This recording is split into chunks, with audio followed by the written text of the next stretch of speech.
Last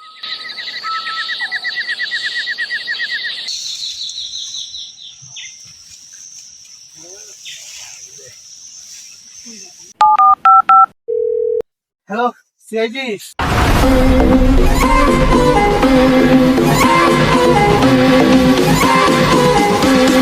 লাশ কোথায়?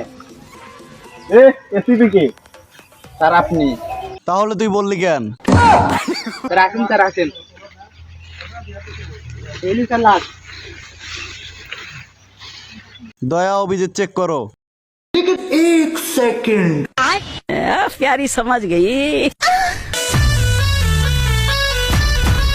क्या देख रहा है? একটা নাম্বার। দয়া তার মানে বুঝতেছো বিষয়টা? কি স্যার? এটা একটা নাম্বার। অভিজিৎ ফোন লাগাও। हेलो के আমাকে